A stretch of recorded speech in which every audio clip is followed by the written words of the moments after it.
Okay, my clock shows 7 o'clock. Ginny, do you want to get going here? Yes, we're ready to get going. Yep, let's do it. Good evening, everyone. I'm Jenny McCabe, President of the Greater Cincinnati Professional Chapter of the Society of Professional Journalists. Thank you all for joining us for this important program this evening. The jobs of journalists and first responders have always been stressful. How they deal with that stress and use the resources available to ensure positive mental health is the topic of the program tonight. We're looking for ways to ease the burden from the pressures of the job then and now. We're going back 40 years tonight to lay the foundation for our discussion. It was October 15th, 1980, when a man named James Hoskins took over WCPO-TV studios and held 9 employees hostage. All of them were eventually released unharmed, but the tense situation was a reminder that life-changing events can occur in a moment's notice. Our moderator for tonight's program is one of the 9 employees, a former WCPO-TV reporter and Cincinnati SPJ board member, Tom McKee. Ginny, thank you very much. I worked for WCPO for 40 years, covering thousands of stories, but the one that people still talk to me about the most is this James Hoskins hostage case, even to this day. I'll get to that in a moment, but first I want to introduce tonight's panelists. I'd like them to give a quick overview on the importance of the topic here tonight. The first is Dale Menkhaus, who spent 50 years in law enforcement with the Cincinnati Police Department and the Hamilton County Sheriff's Office. He was the CPD SWAT team commander 40 years ago tonight. Dale, the microphone is yours. Thanks, Tom, and hello to all the participants. This program offers an unusual dynamic in that 2 dissimilar organizations, police and journalists, respond to critical incidents. Similar missions in some ways, but often operating at opposite ends of the spectrum. These incidents can be stressful, and how each of us handle the stress is dependent upon preparation, experience, training, physical and mental fitness, public, organizational, and political support, and personal self-assessment. It should be a very interesting evening. Dale, thank you very much. Our next speaker would be Dwayne Pullman, the Chief Investigative Reporter for WKRC-TV Local 12 here in Cincinnati. He's got extensive reporting experience in the US and around the world as well. Dwayne?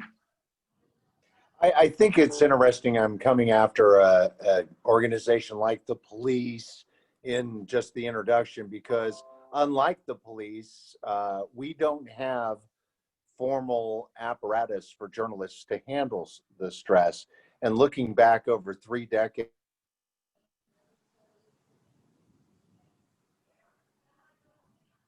I'll through that a bit later, but it's everything from war situations, real war,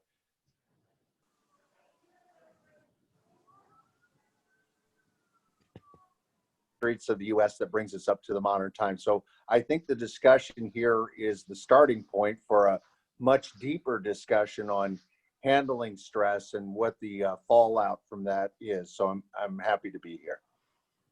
Great, thank you very much. Mike Cannon, Senior Director of Local Strategy for WCPO-TV, Channel 9.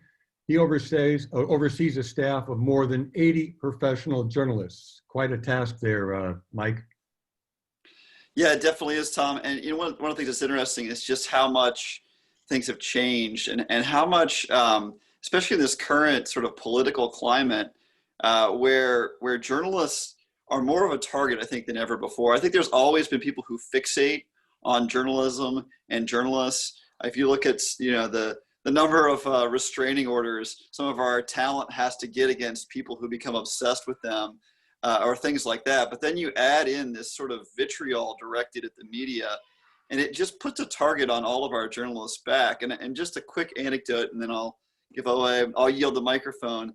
When we were dealing with the protests downtown, some folks from CPD were like, well, why don't you just put a giant like vest that says media on you so that our law enforcement officers will all know, oh, well, that's a journalist. And we said from WCPO, that's the exact opposite of what our risk management people are telling us. They're saying be as inconspicuous as possible, because the law enforcement officers might just, push you out of the way or arrest you, but the real threat might come from people who are very anti-media and see you with this giant media thing and come at you. So there's a lot more risk than ever before, and it's just something that we have to be constantly aware of as more and more people have this sort of violent reaction to people who are journalists. Okay, thank you, Mike. I'm sure we'll get to those particular points in greater detail later on in the discussion. Sitting up on the hill of Mount Auburn is Tim Garrity, news director for WKRC Local 12. He also oversees a staff of more than 70, possibly 80 photographers and journalists and staff members. Tim, why don't you weigh in on the topic of tonight? And Tom, just to be accurate, I moved to the spacious environs of Evendale for tonight's event. What's been interesting to me this year is that it's the 22nd year I've been a news director. And there have been times, we had a situation. I was a news director in Miami back when the anthrax scare happened up in West Palm Beach, and we had to send crews up there and so on. But I think for me, what's happened this year is, in addition to what Mike laid out in terms of the risks we have faced covering the protests and not being targeted and so on, is dealing frankly with the coronavirus every day. Is that, it's certainly one of the biggest stories, if not the biggest story many of us will deal with in our careers. But it's not just that we're going to cover it, and then when we're done covering it, we're done dealing with the story. We live with the story every day. We go out and interact with people every day, and how we interact with those people could determine whether or not we become part of the story. And so I think it's what's interesting to me, and what I'm looking forward to tonight is kind of talking about, how we help our teams manage a story that you don't just go and cover, you live with that story pretty much 24/7 and without end. So I look forward to tonight's discussion. Thanks. All right, Tim. Just a word for Kevin here, because you've got a rookie moderator here. I skipped right over Kara Osley. Why don't we go back to her slide real quick? Slide 7, Tim. Back up a little bit. There we go. Kara Osley, news director of photography, photojournalist for the Cincinnati Enquirer. She's covered COVID-19 protest marches and many other important stories as well. Feet on the street, Kara. What's your take on tonight? Well, good evening. Something that Tim just said sparked memories of probably one of my first traumatic experiences of not just covering a story, but living it. 15 years ago, I was living in New Orleans when Hurricane Katrina happened, and I lost everything that I owned, but I still had to tell the story. The trauma that I experienced, seeing things day in, day out, and then dealing with my own experiences, it actually helped me to be able to relate to other people who were experiencing greater loss than what I thought that I had. And now in the world we're living in, not only are we dealing with the protests and so many other things, but when we go out, it's not just thinking about your safety, like, okay, somebody might throw something at you. You're thinking, okay, if I get too close to this person doesn't have a mask on, did I contract COVID-19? So I'm looking forward to the discussion tonight as well. Thank you. Thank you, Kara. Now we'll move up to Dr. Chard. Hi, good evening. I'm Kate Chard, and I run all of the post-traumatic stress disorder programs at the Cincinnati VA and also the UC Health Stress Center. For the past 25 years, my job has been to treat the people who go through traumatic events, but also to talk about the things that we can do as a society to prevent a traumatic stress response. We know many people go through traumatic stress, and we see it every day. And our first responders, our reporters, are suffering as much as our veterans groups. And we have a lot of data to support that. But we can actually stop the disorder in its tracks if we do some critical things as a society, as a people, as a friend, to prevent stress from becoming something that overtakes our lives. And I look forward to talking about that tonight. Very good. Thank you, Dr. Chard. Basically, let's go back to set the scene here. Let's go back to October 15th, 1980. I had black hair and a little bit younger at the time. 1:30 in the morning is the time. I was working on the upcoming election after producing Al Shabakati's 11 o'clock news when our security buzzer sounded. I checked the monitor, saw that reporter Elaine Green was at the door. I buzzed her in and I sat back down in the newsroom and went back to work. Then all of a sudden, I saw Elaine Green and photographer John Earhart walk into the room, followed by a man pointing a gun at their backs. The faces on both Elaine and John were ashen to the point of, what in the world has gone on? What's happening? We later learned, of course, the name of this man was James Hoskins, lived at 12th and Vine on the 3rd floor in the Over the Rhine in the days before 3CDC and other groups had retooled that neighborhood. I asked permission to come closer to see if there was something I could do to disarm him. I didn't want to do anything that would cause any quick movements or sudden types of things. But as you can see his build here, it was quickly apparent that I was not going to be able to do anything at all. So Hoskins wanted to make a statement on television. Green told him that nobody was on duty who could do that. So she suggested a tape. Earhart went out of the building to get his camera. He came back inside and the interview began. You see a frame of that interview right there. Now here's a sampling of that 13-minute interview. It includes many shocking statements and one stunning admission. If we could go ahead with that video, Kevin, and I hope it plays very well. One more slide. There's not enough attention paid for the poor people in the Over the Rhine area, and there seems to be in the country a growing kind of thing to keep black and white at each other's throats, to keep the rich on top, so the poor people have no way to fight. The police have become the knights, the buffer between the rich and the poor. And the poor, I don't know if you've ever been in the Over the Rhine area to see the old people. They have nothing. I watch them. They have nothing. They sit in their bed all day long, and that's all they have to look forward to. Nothing's happening for them. Nobody cares. Nobody does anything for them. And if the court system is the same as it used to be, blacks, poor whites, always get in the stick. Can you see this world from your window? I can see the world from my bay windows, up and down the street. Possibly a story could be done from your window of the world I you won't see. be there in my windows after this, I'm sure. Maybe you can do it from my windows, but I won't be there. All right, what else can we do for you, Jim? Well, there's more than that. It goes on and on. I think if somehow people could learn to be autonomous, just break away from leaders. We don't need leaders like Reagan and Carter and Anderson. We need people like, come on in. Ralph, It's okay. Nobody's getting hurt. Just come on in.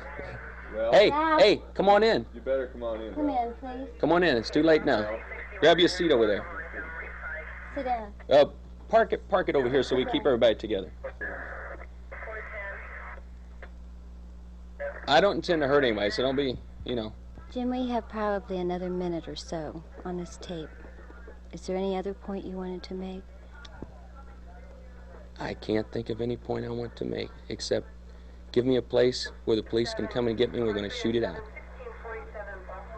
And you people can leave. Here? Well, I don't see any other place for me to shoot it out. They've got their magnums. They want to hurt the poor people in the street. I've got my magnums. I'm ready. I'm loaded.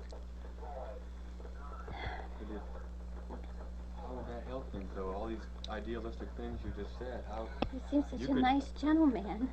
No, you could do. I blew my girlfriend away tonight. It's over for me. Can we?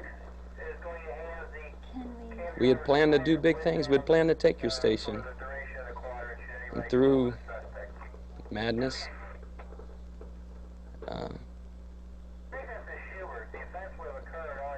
disagreements,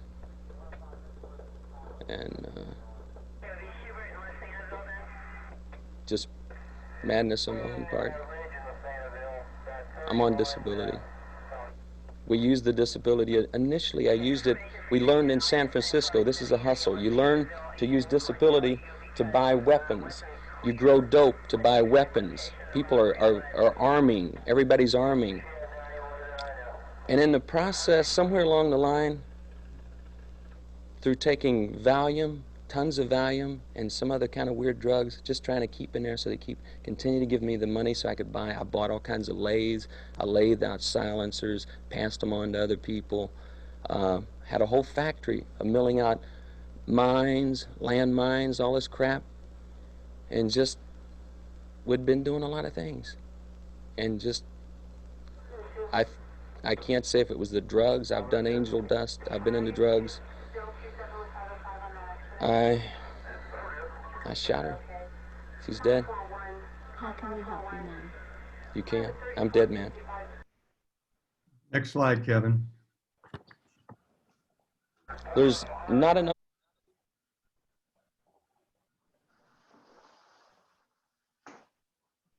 There we go. In the end, there were 9 total hostages: myself, Elaine Green, John Earhart, photographer Mike Williams, directors Mike Mims and Curtis Mitchell, engineer Ralph Weber, security guard John Collins, who had been disarmed and handcuffed to a chair, and custodian Bill Mosley. A 10th person, engineer Mike Bowden, was in the building on the 2nd floor, but he was never in the newsroom and wasn't a direct hostage per se. Now, when photographer John Earhart left the building, as I mentioned before, he took the Hoskins interview with him, had the presence of mind to do that. And that became a window into Hoskins' mind for the Cincinnati Police Department and the SWAT team. As you can see here, they watched it in a command post set up across the street from the old station at 5th and Central downtown. SWAT team commander Dale Menkhaus was the lead negotiator who made contact with Hoskins and talked to him several times by telephone. Dale, what are your recollections from that conversation? The conversations took place over many hours, and it was a very difficult process because Hoskins couldn't have positioned himself in a more difficult place for us. In the heart of the newsroom, TVs turned to all local channels, police scanners that he could monitor what we were doing, telephones where news stations throughout the country were calling in and offering live interviews. So it was tough to even start a dialogue. In order to start a conversation, we were finally able to knock all the telephones down except for one. And as Hoskins watched the news stations, live interviews were going on constantly by all the stations. And they really began to irritate him. One particular interview was with a psychiatrist, and the reporter asked whether Hoskins was likely to engage in a shootout or whether he'd just meekly surrender. And that just infuriated him. So our dialogue was ever changing, and that's kind of what you do in hostage negotiations, trying to find out what was he really trying to accomplish, talked about his personal life, his interests, and how to solve the situation. As you saw in the tape, he was very matter of fact. He told how he learned Marxist ideology while living in San Francisco. He talked about the drugs and using the social programs to his advantage. My impression from the outset was that he had a cold heart and was not subject to coaxing, guilt, or resolution on anything but his terms. His account of killing his girlfriend was without any remorse and was done just because she would not join him in his plan. He was resolute that the final outcome was preferably a shootout with the police. And as you could see, he had multiple weapons with him and even had one under the hat that he wore. So after hours of negotiation, in a very calm voice, he said, "I'm going to do it now." Then a gunshot and the phone falling to the floor. A very disconcerting moment for me. Real quick question before we move on. What would have been likely outcome or the change in the whole dynamics had it been in 2010 or 2020 with social media and the kind of electronic capabilities that are out there now? It just would have been more difficult for us. The police now experience that on a pretty regular basis. All righty. We'll get a little bit more of that in the question section, but let's move on here. Over the next several months, investigators dug into Hoskins' past, and what they found led them to conclude that he was a terrorist. As you can see in the slide here, Cincinnati Police Chief Myron Leisler at the time, and then Captain Dale Menkhaus. Was that the right title, Dale? Captain At that time it was, yes. Okay.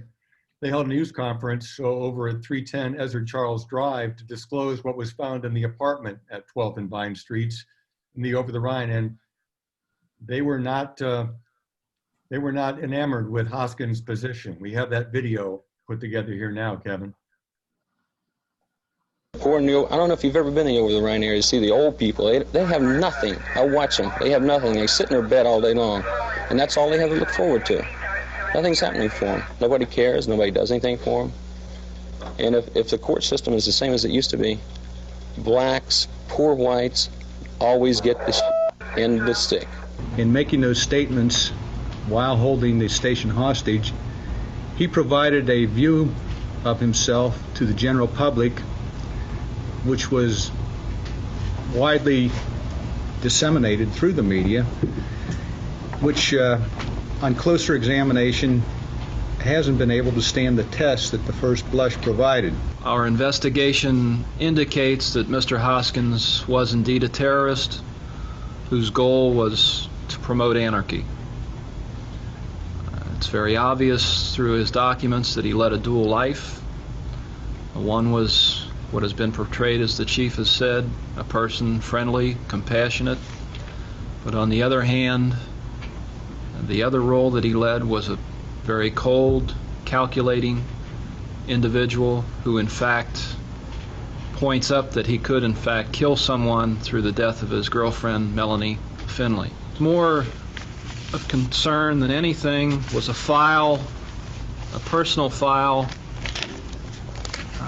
almost exclusively newspaper clippings on various people within our city. These files are marked political creeps, police tactics, business creeps, moneyed people, business people, local politicians, society people. Based upon some of his statements, an individual like this could create a crime wave that would be unprecedented, a one-man attack. Welfare and social programs, by martial law, strikes, terrorism, by racial tensions, by assassinations of political, police, corporate heads, by fires, by false alarms, police, emergency, by attacking the media, paper, TV, radio. By the way, Mr. Hoskins, as he portrayed himself through the media and through his interviews as a humanitarian, there's no question that he was an avowed racist. He did not like blacks at all. Okay, that's the end of the PowerPoint right now. If everybody, the panelists, want to reinstitute their video, we can continue the discussion. Kevin will make sure the PowerPoint's down for the moment. Okay, my video is going back on. Everybody's video is going back on. So, Dale, I want to follow up a little bit. You mentioned it was obviously traumatic when Hoskins took his own life while you were speaking with him. What was the impact then and as it went forward, and what assistance was offered by the police in those days to counter any feelings that people might have had if they wanted to admit that they had some stresses they need to have taken care of? Well, committing suicide while we spoke is a very, very sobering experience. Sobering, disappointing, cause for reflection as the negotiator. Did I do or say something that provoked it? This wasn't the first time as a negotiator that I had experienced this, so it wasn't totally unexpected. We had solicited the assistance of a local psychologist, and he worked with our SWAT team very closely, and he was really an incredible guy. And he had told me in a previous occasion, he said, you know, you can't, in situations like this, you can't make things any worse. You can only make things better. And the choice is always on that individual and not you. So at the end, I had a lot of discussions with this psychologist. It didn't haunt me. I really didn't feel a need to go into any kind of a deep therapy session or anything like that. I felt that I had prepared myself very well, and it was just time to move on. I can talk about my reflections that night. I really didn't have much time to worry about stress. Number one, we had been released safely, which was quite an accomplishment. We learned later on. Elaine Green and I had lunch with his ex-wife in February, 5 months later. And the first thing she said to us was, I'm surprised anybody got out of there alive. Kind of sobering. But once we got back in the building about 2:30 in the afternoon, Hoskins took his life, I believe, Dale, at about 9:30 in the morning. It was the best time. Something like that, yes. We got back in the building at 2:30. My assignment was, believe it or not, to write a profile for the 6 o'clock news of James Hoskins. So I did that without a problem.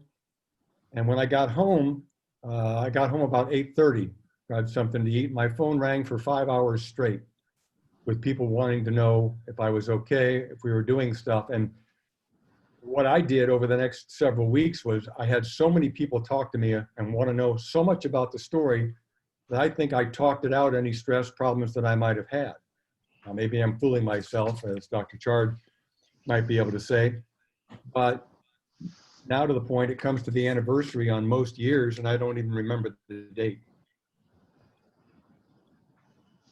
Dr. Chard, what have been the likely impact on the hostages and first responders from that traumatic incident? You've heard Dale speak, you've heard my reaction in a very general sense, but what do you make of those?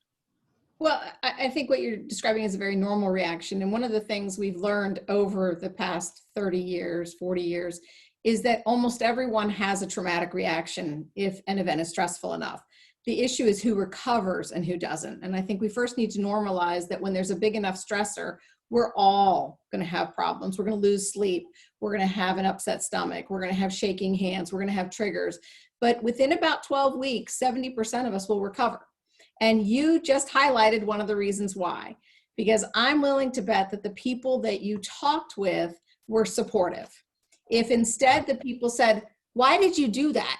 Why didn't you do this? You know, if you'd only done this, I guarantee we would be having a different conversation today. And having supportive people around you immediately after a traumatic event is one of the most critical things we know prevents a traumatic stress reaction from staying with you after the event happens. What would have been the traditional protocol in those kind of days to work with people involved in a case then and then bring it to now? We've learned a lot because one of the things that we used to do, and it was something that came from the Red Cross, not to blame them, it was just what was trained, it came from the Navy, was actually to do what at that time was also called a critical incident debriefing. And we would have brought you all together into a room and we would have had you gone over it again. If it had been a bank robbery debriefing, the same thing. We would have asked the police to attend if they were willing, and we would have gone through who did what when. And that's a very bad idea because at least one person, if this is my group, is going to be hearing, they're suggesting I shouldn't have done that. They're suggesting we should have done things differently. And we learned very early that we need to not do that with first responders. We need to not do that with the military. And instead, after incident debriefings need to contain less of the who did what and more of the what do you need now. And that's how we really have changed and shifted. And I work a lot. I've been working with Cincinnati Police now for over a year, UC Police. We are there to respond to every major traumatic event that's happened in the tri-state area in the last 5 years. And it's really critical that we stop the judgment and the wondering why, and instead move to the people who are still here and what do they need. I know that when I came out of the building, we went over to District 1 and told the desk officer at District 1 that the building was taken over by a gunman. After he recovered from his face going totally ashen, he went off obviously to engage the protocol of the SWAT team and this and that and the other. But I remember people asking me, how did you able to talk to him for so long? And my answer was, and Bonnie Jean Feldkamp, one of our board members, just texted me or emailed me asking, to repeat this. And basically I had worked at summer camps, and summer camps, we were taught active listening. Mm-hmm. So I actively listened to whatever he said and tried to repeat back to him in the form of another question, throw his answers back at him just to keep him on an even keel. There's no playbook for somebody, a reporter or a journalist, to do this kind of thing. I don't know there's a playbook for anybody, whether it's a police officer or not. But I do remember at one point, he put the gun under his chin, and maybe I should end it now after the tape ended. And Elaine kind of freaked and sat down, so I was there face to face with him for another hour and 15 minutes. So the active listening was something I learned at YMCA camp up in Michigan that maybe helped quite a bit. People ask me, well, I was scared. I don't know that I ever felt scared other than when I told the engineers on the second floor to shut the station down. I told him to go to black, take us off the air, because if he was going to let us go, I didn't want him to be able to do any broadcasts. Then we got everybody out of the building. When I came back down those stairs, I certainly thought that it was possible he could shoot everybody or had shot everybody, because I didn't know, because his gun had a silencer on it. Luckily, when I turned the corner, he was stacking his ammunition on the assignment desk, and we all left together. So it was quite interesting, no doubt about that. Even though 40 years ago, I'm sure Dale has fairly total recall on it. I know I do. I can do 3 or 4 hours on it if prompted. We're not going to do it here. Any questions that from the audience or participants? I know we got one that Bonnie Jean Feldkamp had. If not, we'll move on. But that's one little piece there. Okay. Well, let's move Tom, in. can I ask a quick question of you? Please do. Since we're talking about, the trauma of stress on reporters today is the relevancy, but just in terms of the individuals that you were talking about, 9 of them, was there a dysfunctionality that followed this event as people were processing this, or evidence of what we used to call shell shock, or today as post-traumatic? I think we kind of looked after one another per se, and made it a point to check on each other per se. I think that Elaine did go into some counseling. I did not do that. I don't know what John Earhart did. I don't think we talked about the internal workings of it that much. We had been involved through this traumatic thing, so we were bound together in perpetuity by this event. But I don't think that we talked about it that much, other than everybody individually being questioned or asked by their friends and relatives and anybody they came in contact with. Elaine Green, of course, unfortunately has passed away. And unfortunately, I think John Earhart has passed away too, but everybody else is still alive and kicking. Look, I understand that we came very close to being shot that night. There's no way in the world that we didn't. So I'm always very thankful every day that that didn't happen. So that kind of attitude, I think, maybe help a little bit, Dr. Chard. I don't know. Absolutely. And there is a question in the Q&A part where someone asked, what if you don't know that you're suffering from stress or we have stigma? And I think I'd like to highlight this, since this is partially focused on first responders. That is a huge issue, obviously not just in our veterans, but in our first responders. And in the tri-state area, there's some data that's suggesting that our suicide rate and our suicidal thinking in our first responders is higher than our veteran groups. And we have a lot of flags and a lot of wonderful things we do for veterans and for suicide awareness, and 22 a day. But I think one of the areas we need to add on to that as well is our first responders. Our police, our firefighters, our EMTs, they are suffering. And every minute we move forward with the civil unrest, with COVID, it just puts them under more and more stress. And it's, again, not permissible to talk about it. And so I think the fact that, again, you all were talking about it and you had that ability is key, because a lot of people suffer in silence.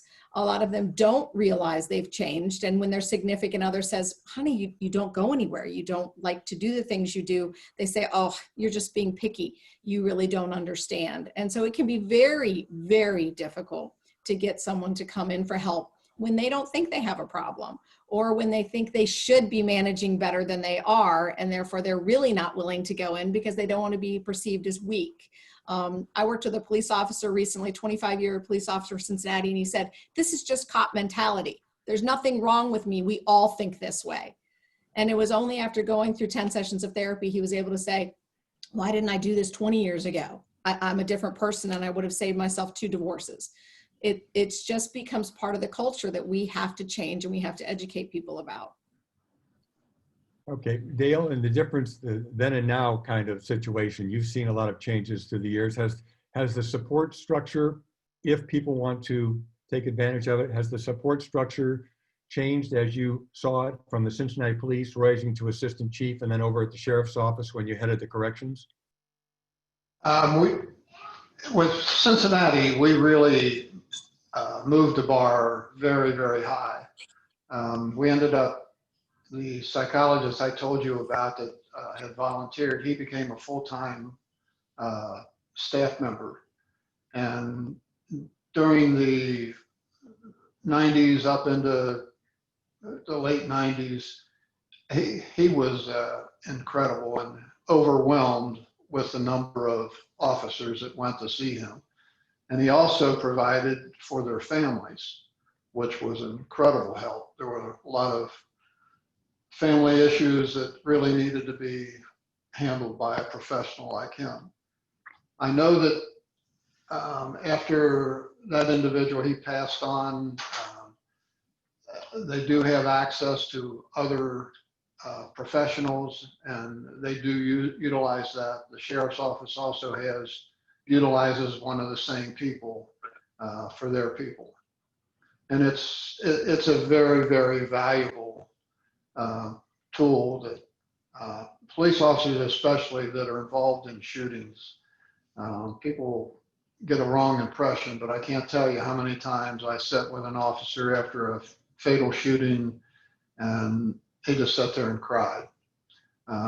So, you know, the trauma of experiences, and now what's really, really difficult for officers is those around the country that are just being ambushed. When you go out on patrol and you're not meeting something head on, but you constantly have that fear somebody's going to sneak up on you and try and take your life. That's a very, very difficult thing to deal with. Okay, thank you, Dale. Can We have a I couple just of praise Chief Isaacs really quickly? I don't know if you know this, Dale, but Chief Isaacs actually has hired a group that I'm affiliated with to come in and give a risk and resilience survey over online anonymously to every single police officer, dispatcher, security officer, you name it, for Cincinnati Police.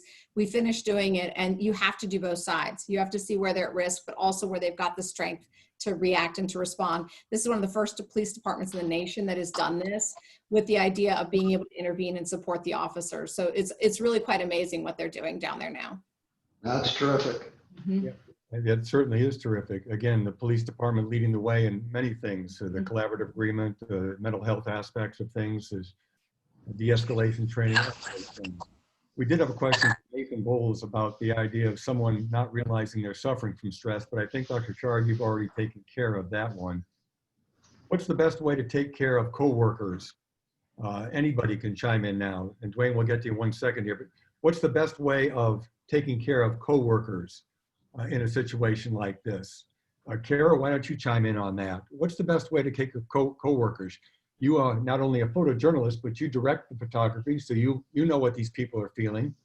I do. And I think you mentioned it earlier, Tom, actually, people wanting to have conversations. I just try to be as open Anytime I will stop what I'm doing, I don't care if I'm working or if I'm at home, especially if a photographer calls me at night or texts me at night, I know something is really going on. So I just try to be as open and just listen. A lot of times I don't even say anything. I'm just listening and let them know that I'm there. And then with Gannett, we do have services that we can tap into if we want to speak with a professional. So I'll give them information if they want it.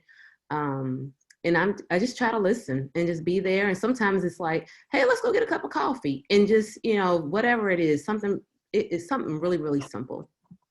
I'm going to jump out of order here a little bit. Mike, why don't you weigh in on this as well from the manager perspective, overseeing 80 different people? And Tim, I'll get the same question to you.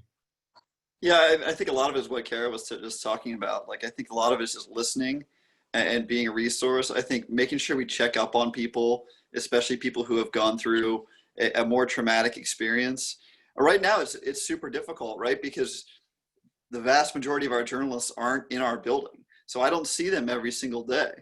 And that's a totally different environment. And aside from like post-traumatic stress, we have journalists going through stress just from like loneliness and from separation anxiety of not seeing their coworkers and being around in social settings the way they're used to. And so just picking up the phone a lot and making phone calls and not just relying on email, not just relying on Slack or things like that, talking to people face to face, letting people know they're not alone. And like Gannett, we have a number of resources available for our employees.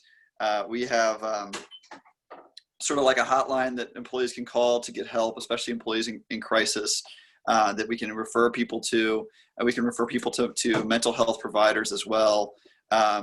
We have lots of different sort of things that we bring into the workplace or that we make available when there are stressful situations. And we had journalists, I wasn't at the station then, but we had journalists who covered the Fifth Third shooting who were dealing with some post-traumatic stress. Even some of the journalists who weren't actually in the field downtown, who were just reporting the news back from the station, were dealing with stress from that situation. And so we had to make a number of resources available to those folks. And including one of my favorites that I've heard is, and Tom, you were probably there for this, but we brought puppies into the station and just let people play with puppies for a little bit. And sometimes just something like that, it's just a little way to sort of hopefully break through a little bit. But there's a lot of resources that we have to make available. But I think the biggest and most important thing is both as a management team, but also as individual employees, just making sure to check up on people. And just making sure to have those conversations, those human moments, and saying like, hey, are you okay? Let's talk about how you're feeling. Is there something I can do to help? You know, you're not alone in this. I understand that was a stressful thing that you went through, that sort of thing. Okay, Tim, how about you?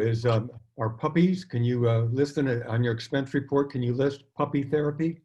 I've got 2 puppies behind me now who need some therapy, so I'll deal with them in a little while.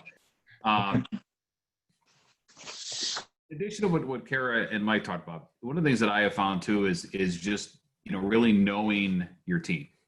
And for me, it's about knowing when they're not acting how they normally act.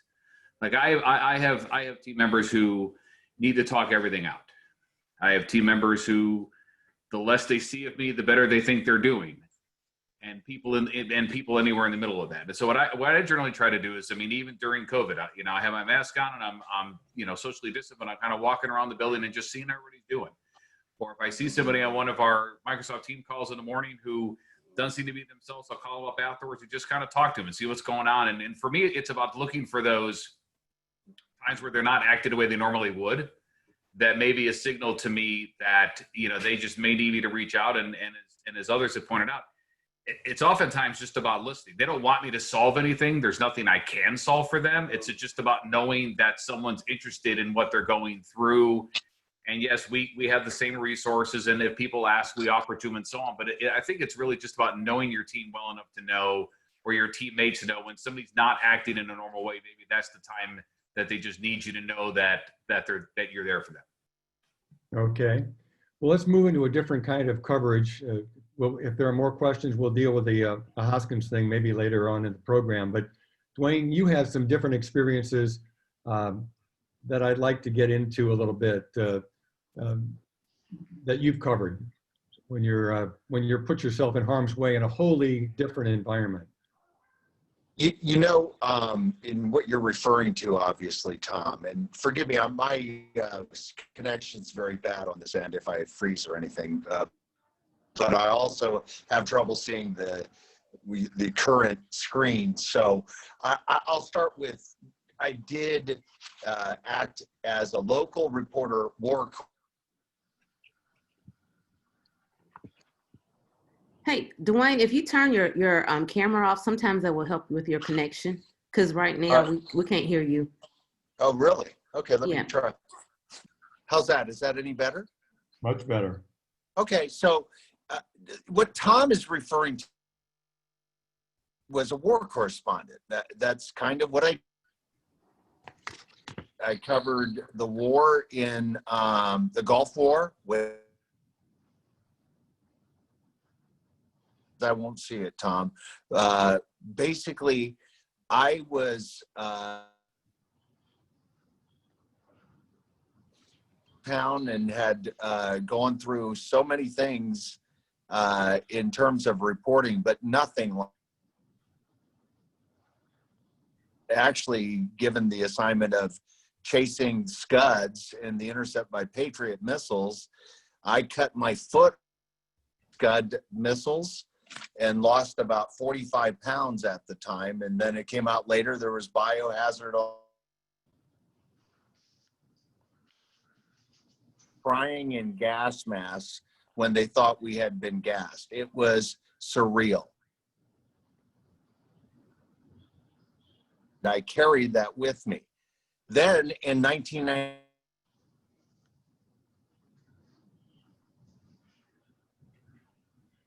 we walked through the zone of separation where Dwayne, you're cutting in and out badly, unfortunately. Does that work any better, Tom? Now keep on going here. Let's see. Why don't you start again with the So in Bosnia, we saw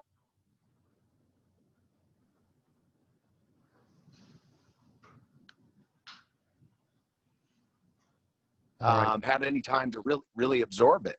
We just had to report on it, and that was similar to most of the incidents. Investigative reporting. There have been guns at my head. And at the time, I had to deduce what that meant for the story instead of what it meant for me. And, you know, quite frankly, when you do it at that level with that kind of horror,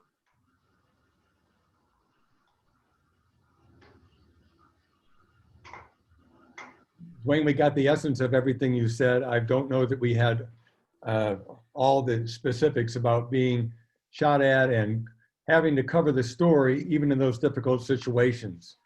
Dr. Chard, I don't know if that's what you refer to as transference. In other words, you just compartmentalize and deal with something later on. You're in the moment doing your job, dealing with these kind of situations. The stress is something you don't think about till later on with the adrenaline pump and that sort of thing. Would that be correct? Well, biologically, we're made most of the time to do that. So the oldest part of our brain back here, the amygdala, controls fight, flight, and freeze. And so yes, for many of us, we get into the fight. We move forward, we do our job, we do what needs to be done. But I don't want to minimize people who flee, who get stuck, who freeze, because we do know that for some people they do that. And it's not about what you're thinking. It's all based on response to your senses. So if you see something, smell something, touch something that makes your body freeze because it thinks that's the best way to stay alive, then that's what you're going to do. And it doesn't matter how well you're trained as a firefighter, a police officer, a service member, that's just what we do. But for many people, it's just, they say, I went on to automatic pilot. I did what I needed to be done, did what needed to be done, kind of like what you described. I just did the interview. And even when Elaine got scared, I kept going because I needed to do it. And that just says your amygdala kind of took over and said, that's the job. And many people will describe after stressful events, collapsing afterwards, being very tired. Sometimes even people get sick afterwards because the system is so run down. But it's very normal for us to do that. And then the hope is, though, we just kind of recover naturally over the next month and we don't deal with it again, other than maybe occasionally thinking about it when we're given a reminder. Hopefully Dale, you when can people hear, were out- if you can hear me, I just want to add a really important point that as journalists, like other occupations, we also have a very stressful job outside of the stressor of maybe perhaps facing being killed on the job, which is these deadlines and those pressures around it. So it's kind of a heightened point at, it's kind of a double and triple whammy. What about that, Doctor? Well, you're exactly right. Any profession that has a lot of stress is, of course, tough on the system. So whether we're talking about a reporter, especially reporters who are going out into war zones, but also let's think about surgeons, right? Let's think about anyone that does anything for a living that includes that heightened sense of responsibility and danger, right? All of these, I think about some of my highway workers that are out there constantly faced with people zooming past them at lightning speeds. And so you're exactly right. The ability to manage your stress without using, I hate to say it, too much caffeine, too much alcohol, too many cigarettes. I mean, we do know that there's much better ways to manage stress. And those would include, of course, I'm going to say the dreaded one, working out, even if it means walking. We know that's the best stress reliever we have in the entire planet, but also things like music, art, talking to friends, even zoning out with a television show, any hobby you can have. And so whenever I work with someone with stress, I always say, what else do you do? You've got to have an else, because it can't be always just hanging out with a bunch of reporters talking about your stories. There has to be a something else. And the more we can create that balance, and I always say, it's not that everyone else should do what I do. It's not a one size fits all model. And so it's find what works for you, but just make sure then that you do it, and you do it most when you're at most stress. Hopefully you can hear me. I want to ask you one last question, which you alluded to, which is the growing evidence that post-traumatic stress, it's about how long it lingers and can be real brain damage or change brain chemistry if not dealt with in a healthy way. Oh, absolutely. We ourselves have fMRI images that we gathered at Children's Hospital on our veterans. We went into a relationship with them. We know for a fact that post-traumatic stress results in a change in the brain. We know that the amygdala becomes overactive, and so you have people triggering all the time, and you hear those words like they triggered, they're re-experiencing, they're hitting the dirt, right? All of these types of expressions you see even in TV shows. But we also know that this part of your brain, which is your prefrontal cortex, it's designed to keep you logical and make good decision making, it actually becomes less efficient and you engage with it far less. And I think since we're talking about first responders and all these things, it's no curiosity of mine that the average age of the Vietnam veteran was 19 and the prefrontal cortex doesn't develop in the male until the mid-20s. The average age of the World War II veteran was the mid-20s. And so what we see is more and more post-traumatic stress being talked about, from shell shock and battle fatigue to then now. But at what age are we stressing these people when they don't even have the prefrontal cortex needed to calm the system back down?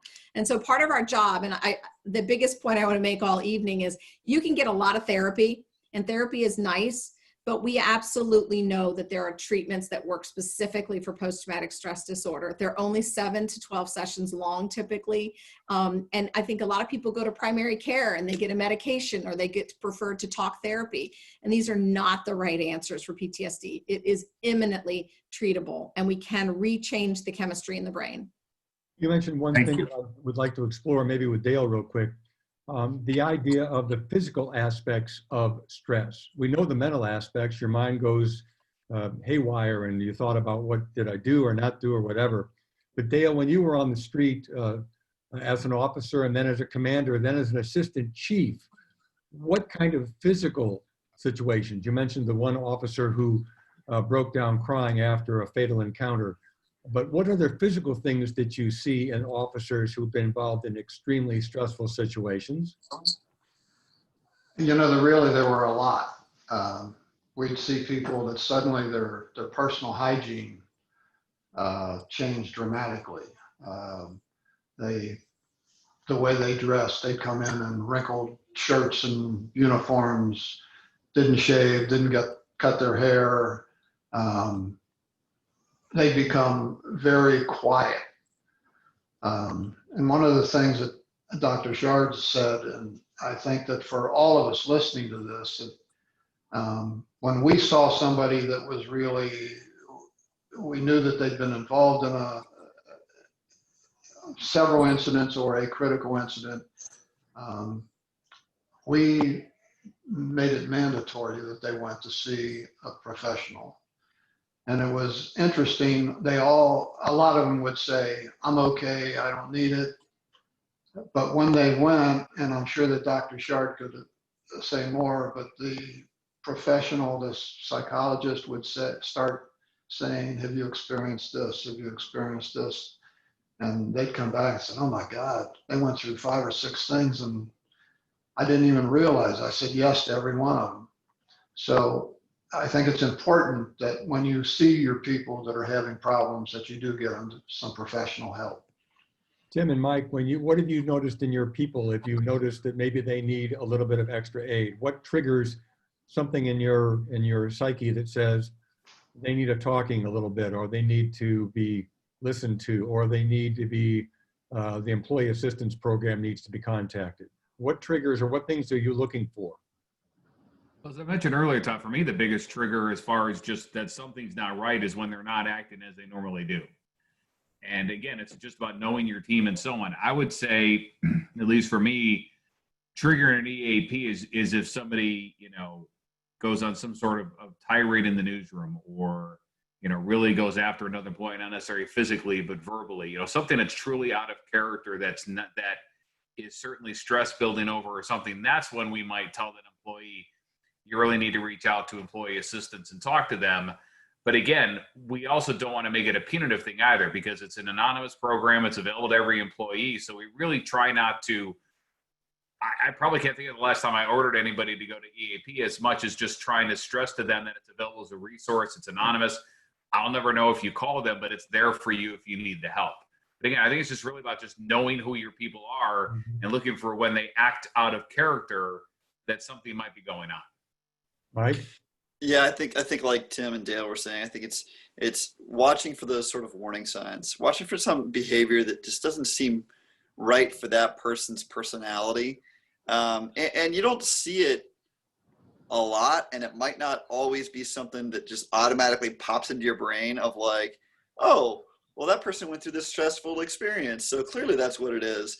But you just have to be like, have your antenna up of like, how does that person normally behave, and are they behaving differently? We had a producer, is this a PTSD type situation? We had a producer who all of a sudden, who had been very positive and good energy in our editorial meetings, all of a sudden his attitude and demeanor changed. He was quite negative and almost aggressively so.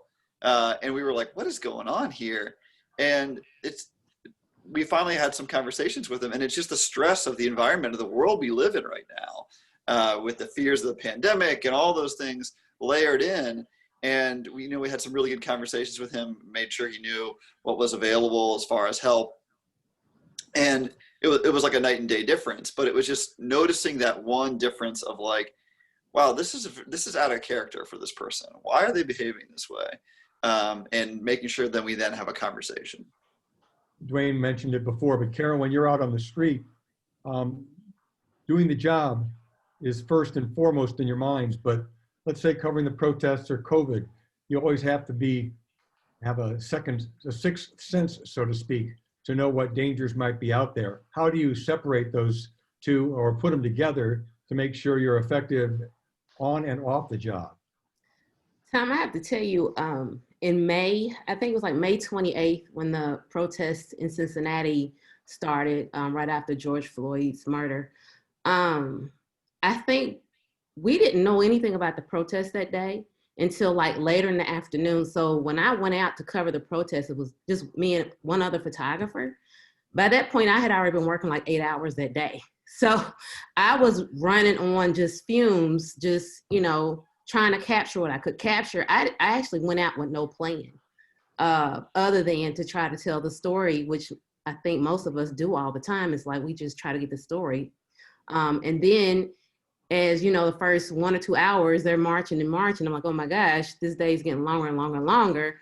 Like, you know, I didn't have any water, didn't have any snacks or anything like that. Didn't think all that was going to happen, but thankfully I was able to call in another photographer. So I'd be honest, that first day I did not have a plan, but that night when I got home at like 3 in the morning, I still had to come home and edit a video.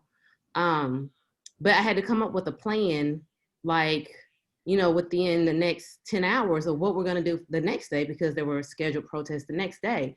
And so I'm texting photographers like, hey, we might need to get some protective eyewear. That was the one thing we thought about because of the tear gas, pepper spray, that kind of stuff. So I was planning on the fly, but I also learned by doing. And so me being out in the field with my staff, I just picked up other things to learn. And I think it was Mike that said earlier about not wearing the press vest and all that. No, we didn't do that. No, we had a couple photographers who just had on like reflective vests because they were working at night. So the plan was just, we were just coming up with things as it went along. What was the other part of your question? I'm sorry, I was just the idea you have to think of your own safety, but you also have a job to do. Yeah.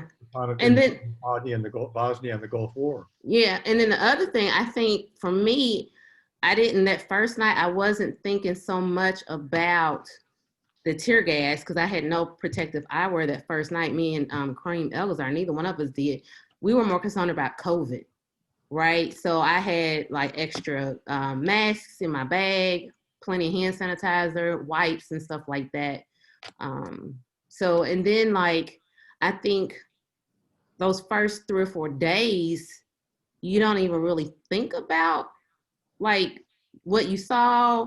I mean, I did get tear gas one night and I ran, I had to dodge the, I forget what those, they're not real bullets, like pepper balls or whatever. Like I had to dodge those like 2 nights in a row. And you don't really think about it other than I'm just happy to be home. But afterwards, I talked with the other photographers and reporters about, oh my God, you know, just our experiences, because I wasn't the only one out there. And I think just having them to talk about that with, and not just at the Inquirer too. I mean, I'm friends with people at every station in town, and we were all out there, and we were all, I mean, at one point I can remember running with some people from Channel 12, trying to get away from the pepper balls and the tear gas. Like we were looking out for each other too. All right. Well, here's another question that comes from Allison Roberson. How are police officers and to some extent journalists dealing with the negative public perception of them as they go about their jobs? What do you think about that, Mike? How are the journalists, how does your crew on the field deal with that kind of sentiment? Well, it's tough, you know, because it pops up sometimes when you least expect it. You sort of like, you know, I have a friend who's in law enforcement, and we kind of joke that, you know, it used to be that you'd start a conversation and you'd kind of be a little proud, like I'm a journalist, or he'd be like, yeah, I'm in law enforcement, and now you don't know what the reaction is going to be. Even just in a regular conversation, you can get the stink eye or get treated pretty coldly just because of what your profession is. And really, you know, being in law enforcement and being journalists used to be something that was really held up as a really honorable profession. We've had our journalists spit on, stuff thrown at them, you know, sort of verbally harassed constantly.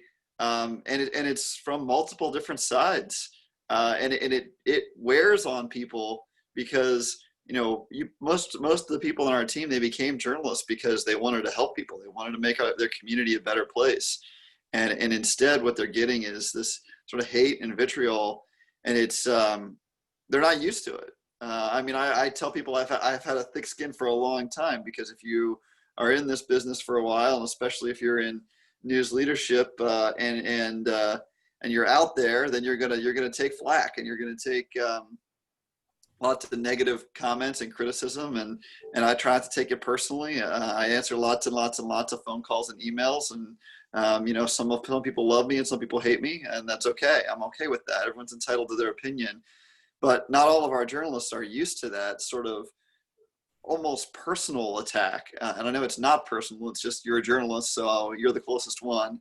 But it's hard for them, and it's hard for them to sort of wrap their head around these projectiles, and sometimes the projectiles are words and other things, but these projectiles being hurled at them, it's difficult. Tim, same question, then I'm going to go to Dale. I mean, to Mike's point, I mean, you know, we've had people had thrown, you know, stuff thrown at them and so on. I get my fair share of those comments as well. I think for me, one of the tougher ones is trying to help our on-air people deal with the hatred that comes in social media. And, you know, what'll start off as an innocent discussion on Facebook. Two of our anchors one night were having an innocent discussion on Facebook. And some people who didn't like the media started joining in, and our people were sounding fine and defending themselves, but somebody else from the station was in there and included me in and said, you may want to just see what's going on with this discussion, because the people were really trying to goad our people into saying things that they shouldn't have said. And so I started basically texting our anchors privately saying, this is probably a good time for you to end this conversation for the night. And we talked about it later on, and I told them, I said, you guys didn't say anything wrong, but I said, I could clearly see the people who were joining the conversation and were saying what they were saying, you were trying to get you to go after them in such a way where they could then say, oh my gosh, did you see what Channel 12 so-and-so said? And I said, part of my job is to try to help you guys, you know, from not getting into that situation. But, you know, we didn't deal with these kind of situations very often until the last few years. And now, you know, to Mike's point, I mean, I got in this business, and most people we have in our newsroom got in this business for the reason Mike said. You know, we want to help people. We want to tell good stories. We want to, you know, make sure people know what the truth is. And you have a lot of people who don't believe that that's what we're doing today, and no amount of arguing or facts will persuade them from believing what they believe. Dale, same question on the idea of the perception of law enforcement by the public has changed dramatically. And is it taught in the academy how to deal with it, how to make changes, or how is that handled? Well, this is probably one of the more difficult times that law enforcement has ever experienced. There's so much outrage out there. Police officers, by and large, used to talk about, you know, put my uniform on, I leave the house, and I know it's a dangerous job, and, you know, I might not come back tomorrow. But now there's a common theme saying, you know, I leave today, I get involved in some big incident, and before all the facts are out, I could be fired or in jail. That weighs heavily on them, and it's very difficult. You try and provide as much information, but there's not much you can say to get that out of their mind. Dr. Chard, what about that? The idea of if people are attacking a specific profession, and especially on social media where they can do it anonymously and just keep at it until they have created a disinformation stream or a fake news stream, or have basically destroyed somebody's ego or reputation online. You know, I think this is becoming a bigger and bigger problem across the board for reporters, for photographers, for first responders, because there's a lot of investment in there being two sides. And there are people who have a lot of power and a lot of skill and a lot of ability to mobilize on the extremes. And we know that 80% of the United States actually thinks about the same in the middle on most things, and that band is kind of wide, but it is most. But there are the groups, and they do use social media very effectively in order to maneuver people to get what they want and to get exactly what we see, anger and hatred, because there's nothing better to motivate people than fear and anger. Right. And so we see it being used. And I tend to be friends with a lot of people on all different sides. And you see it easily. I mean, how many times do I see different groups of officers using words like the libertards are out to get us? And I'm like, well, that wasn't a very helpful thing to do to get people engaged towards an officer. But then I see on the other side, someone on the media side saying, well, all the cops are BLM killers. I mean, it's just such a strong rhetoric, and it's helping absolutely no one. Absolutely no one. All of this anger of lumping all officers together, all BLM together, all it does is create more division. And we know for a fact, not all people are the same. And we have to start treating people as individuals, because it is going to create more stress. And we're seeing all-time high numbers coming in for psychotherapy because of this. And it's just become a very judgmental, one-stop shop kind of philosophy. Is there ever a situation, Mike and Tim and even Kara or Dwayne, is there ever a situation where a reporter could be told to back out, or an officer, police officers, the situation has become so dangerous you need to back off for everybody's safety, or is that not in the DNA? I mean, Tom, I tell my staff multiple times, their personal safety comes above everything else. And it doesn't have to be a protest situation for us to say that. I mean, if there is a shooting in a dangerous part of town and our crews feel unsafe, we tell them to get the heck out of there. It's not worth their safety to stand there. Or if, one person in the crew doesn't feel safe and the other person does, the person who doesn't feel safe wins. And so they back out. And so, no story is worth someone's safety under any circumstance whatsoever. I mean, frankly, when we wanted to go down to cover when the Kentucky Attorney General's report came out on Breonna Taylor, we didn't force anybody to go. We found two people willing to go down and cover it, and then we sent them down to cover it. Because again, it's not worth somebody's safety to go get a story. We can find other ways of covering the story if it's too unsafe to go. Dale? Well, unfortunately, law enforcement can't back out. But I think what Tim just said, you have to know your people, and everybody is a little bit different. Some people, and I'm sure your reporters and photographers, they go right in the middle of a major incident and they actually get a kind of a high out of it. They're really driven to get their story, to get their picture. Police officers are the same. They'll go right into the heart of the fire. It doesn't bother them at all. Other ones, are much more timid, much more laid back. So you really have to know your people and know what to expect from them. Mike? I think those guys covered most of what I would say. I mean, I think again, like Tim was saying, there's no story that's worth putting your safety in danger, and it's really important, I think, for us as news leaders to number one, respect the opinions of the crews in the field. They're the ones seeing things firsthand, and they have to feel empowered to make decisions if they're not feeling safe and get out of there. And a part of that becomes like planning for variables that we would never really understand or never really know what it's going to be like. And we spent so much time planning safety and, safe places for our team to go leading into the protests that first weekend in May. And a lot of the planning we did never really actually worked out in reality, because, you never really know what exactly is going to happen in a giant crowd like that and what the situation is going to be like. But I mean, that day, that Friday before the protest, I probably spent 8 hours on safety and logistics, like an 8-hour day. And none of it was actually about journalism. It was all about how to keep our people safe. But even despite all that, there's still moments where our team could have been in danger, and they've got to react and make the smart decision to get out of there. And we've got to make sure that they know that we feel that they need to take their safety as the highest priority. Wayne, you want to weigh in on this? I think he dropped off. Oh, okay. Kara, this is the same idea.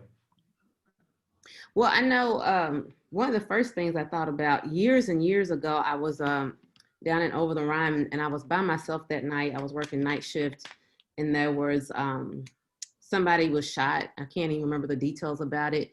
And Chief Stryker was at the scene that night, and he actually had a cop walk me to my car because I felt unsafe. I didn't say anything, but he asked me, and I was like, yes, I would love for a cop to walk me to my car. I really appreciate that. But there's so many times that I've been in situations myself, and if I feel a certain way, if I feel uneasy, like my bosses would never tell me to stay. They're always supportive, like, you get out of there. And there's been times during the protests in May, they kept saying, you need to go, you need to leave, you need to leave, because we always try to work in teams in those kind of situations. And I got separated from the person that I was working with, because we had been walking for hours. I'm like, I have to stop and use the restroom. And I lost them, and I couldn't catch back up with them. And but I just stayed. I was like, I don't think I'm in any danger right now, so I feel safe. But no, our management is very supportive. They would never tell us to stay if we feel unsafe. Got another question here from Bonnie Jean Feldkamp. If we know talk therapy is not as effective as other treatments for PTSD, as a freelance journalist, how do I make sure that I get referrals to the proper treatment, if maybe not through my primary care physician? Dr. Chard?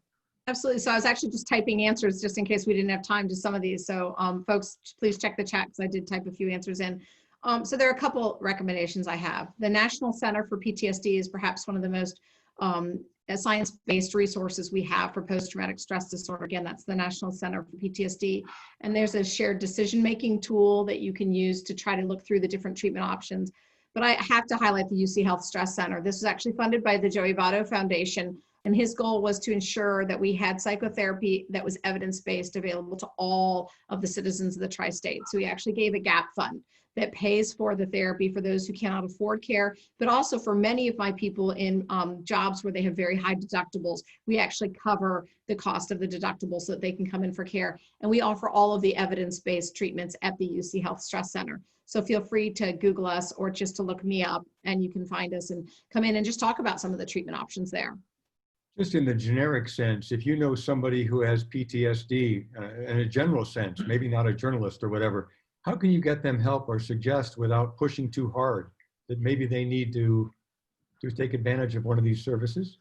Well, one of the things we need to do is normalize it and talk about the fact that it's incredibly treatable and they don't have to live this way. But one of the things I often find that helps is helping them realize that PTSD is associated with much higher heart disease, diabetes, stroke. All of the major medical conditions that we have are much higher in people with PTSD because it is a stress hormone response coursing through you. But also we have higher rates of divorce, higher rates of domestic violence. And when you have a child at home, they're 28% more likely to have a learning disability, 25% more likely to have a conduct problem, and an inability to connect. So the long-term implications of PTSD, sometimes we have to motivate them with their significant other or with their children as a way to. But I'll also highlight the National Center for PTSD. We have videos on there where people can hear from actual patients who've gone through the treatments. This is what it was like. This is what my life was like. And they can see that people just like them have needed help and that they went through help and it was successful. We're getting close to the end of our discussion here, and a very good discussion by everybody involved with these questions from the audience. Great questions.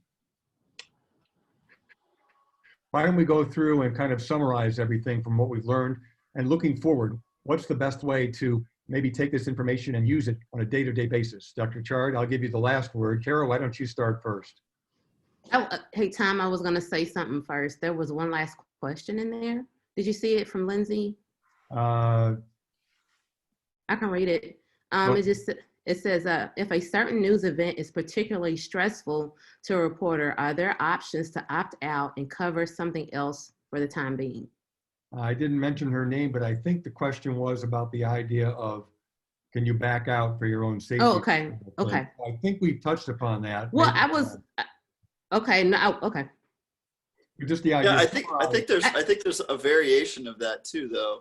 And the question's getting at, like, we had reporters who said, "Hey, look, I'm not comfortable covering the protests, and it raises my stress level too high."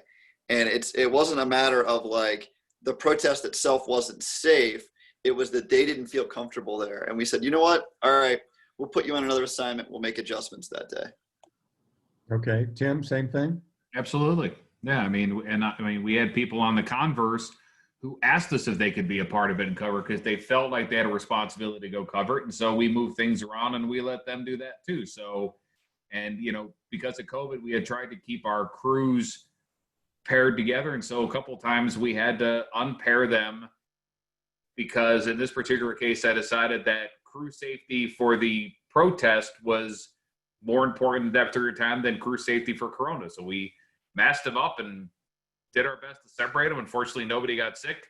But yeah, I mean, we had people requesting actually both sides. Dale, as you said before, there's not an option for law enforcement, is it? Well, it really isn't. But in law enforcement, they do a lot of in-service training. And when I was there, we always tried to put a piece in about taking care of yourself. We did a lot of stress on physical fitness that helps with mental fitness, and get away from the job. If you're going to go out and socialize, go with other friends, get away from your police comrades. You don't want to just keep focusing and talking about the same things all the time. So we tried to be as helpful as we possibly could. We talked about problem solving, decision making, as many things as we could to try and help people go down the right path. Okay, I think we've reached the summary point. I think I said that right.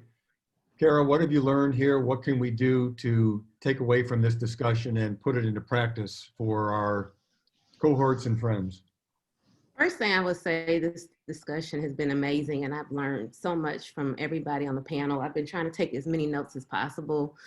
But I think one thing I know that I need to work on is, I think it was Tim that said earlier, just noticing when people are acting different, like with my team, if they're saying things different, and I don't get to see them that often because we're all working from home, but I do talk to them every day. Just try to be more aware of that. I get sometimes caught up with deadlines and editing photos and then having to shoot maybe a couple days a week, but just trying to be more aware of, for my team and just be more available to them. And well, there was something else I was gonna say. I lost my train of thought. But yeah, just being more available for them. All right, Tim, final thoughts? I think, you know, unfortunately with both COVID, the election and so on, you know, I don't know when any of this is going to end. And so I think, you know, what I've learned from everyone here tonight and what I'll just continue to do is, you know, I try to stay as positive as I can when I walk in the newsroom every day or when I'm on a Teams call and so on, so that the team sees me positive. And, you know, I continue to go to our floor leaders and those people who others go to and so on and remind them of the importance of them doing that as well. And I think it's just a matter of us as leaders and us as co-workers just reminding ourselves every day that, A, we're not in this alone. I mean, we've clearly heard from multiple news organizations in town, police. I mean, we're all in the middle of a lot of this together, and it's just a matter of staying together, talking to each other, recognizing when somebody's acting a little out of sort, and doing our best to just get everyone through this for however long it's going to take. Thank you, Tim. Mike, little kind of final statement, closing argument, so to speak. Unmute, Mike. Sorry, I thought I just unmuted. There we go. I think everything that Kara and Tim said, I completely agree with. I mean, I think just being more cognizant of people. I mean, all of our people are journalists, yes, but they're human beings first.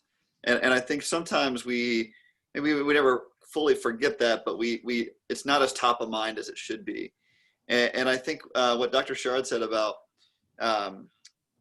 this sort of like that debrief mentality didn't work because people feel like they're second guessed, and making sure that above all our journalists feel supported and not like they're being second guessed, but more like there's just a resource there to listen.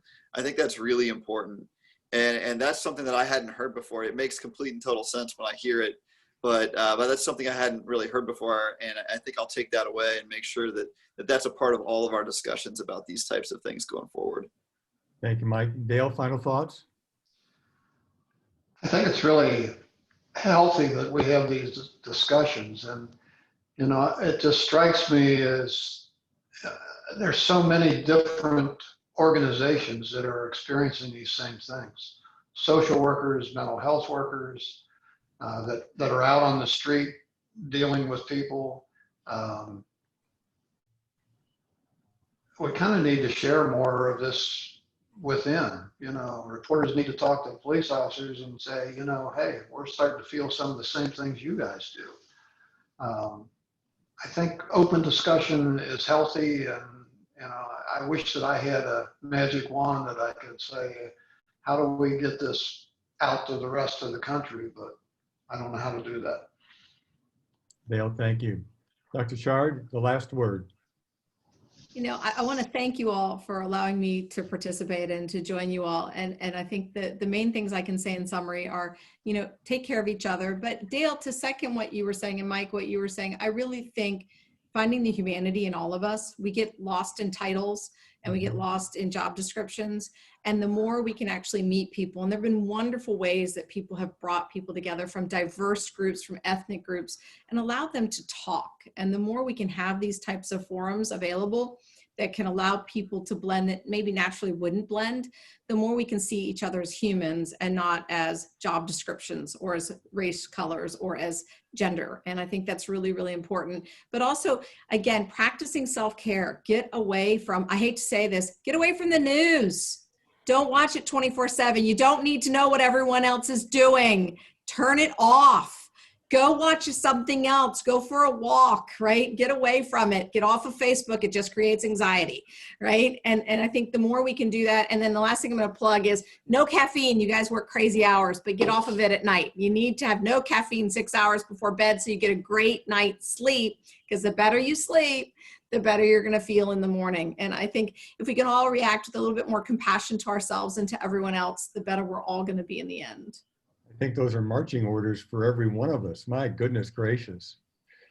We're out of time for this discussion, but thanks to Dale Menkhaus, Dr. Kathleen Chard, Carol Osley, Dane Pullman, Mike Cannon, Tim Garrity. Thanks to those in our virtual audience for their great questions tonight. I don't know if we got every one of them answered, but I think we touched upon every one of the topics mentioned. So good job by our panelists. The very, very last word goes to our president of the chapter, Ginny McCabe. Ginny, it's all yours. Thank you so much, Tom, and thank you to all of you for being with us tonight. We really appreciate our panelists, the Cincinnati SPJ board members. Tom McKee kind of spearheaded this effort. Thank you so much to all of you for being part of this important discussion. We did want to let you know that we have several programs like this planned and throughout 2021 and beyond. So if anyone has any ideas, feel free to reach out to Tom or myself or any of us, and we'd love to work with you in putting some of those ideas into our programs. So thank you again to all of you, and good night.